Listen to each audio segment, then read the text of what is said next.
afternoon. I'm Riza Diaz. This is One News Now. Various LGBT and human rights groups gather in front of the Commission of Human Rights to protest against the presidential pardon given to U.S. Marine Lance Corporal Joseph Scott Pemberton. Baghati spokesperson Ray Balmores said the pardon given to Pemberton sets a wrong precedent should another Jennifer Laude be victimized by another U.S. serviceman in the future. She added that this will cause a negative impact on LGBT rights on the ground.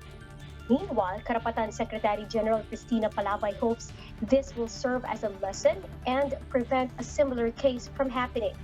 Pemberton was convicted in 2015 of homicide after killing trans woman Jennifer Laude. Both groups also condemned Secretary Harry Roque's remark that releasing Pemberton is for the possible access to a U.S.-developed COVID-19 vaccine. House Minority Leader Benny Abante insists on the need for an oversight committee following President Duterte's signing into law the Bayanihan to Recover as One Act.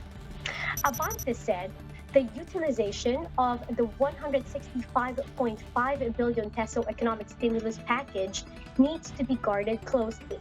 The House leader points out that the country cannot afford the misuse of the fund since revenue and tax collection are down.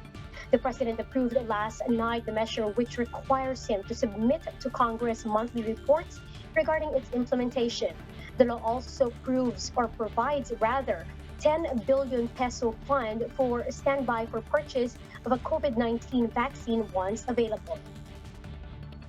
The Filipino faithful are being called to pray for the speedy recovery of Cardinal Luis Antonio Tagle after the Vatican announced he tested positive for COVID-19. Vatican Press Office Director Matteo Bruni said Tagle, who's now based in the Vatican City, returned to Manila and underwent swab test upon arrival last Thursday. The result was released to the public yesterday, which came out positive. Now, the former Archbishop of Manila is symptomatic and is now quarantined. Bruni explains that Tagle had just undergone swab test in Rome last Monday, September 7, and the result was negative. The Catholic Bishops' Conference of the Philippines calls on the public to pray 10 Hail Marys for Tagle's recovery. Archbishops from different parts of the country also offer their prayers in mass services for the Cardinal and all other COVID-19 patients. Now, to lessen direct contact, the Valenzuela city government launches a contact tracing app called Valtrace. Through the Valtrace app, an individual will no longer need to fill up contact tracing forms in every establishment he or she will visit.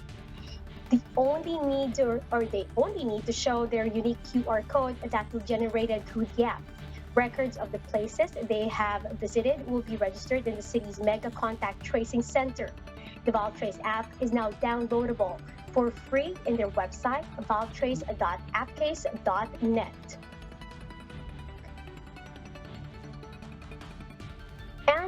Or a no QR code, no entry policy will be implemented. Scanning of QR codes will begin on November 16 in all enclosed indoor establishments in Valenzuela City. Now, about 500,000 people in Oregon, USA, are now kept under evacuation alert as unprecedented spate of deadly wildfire rages across the state.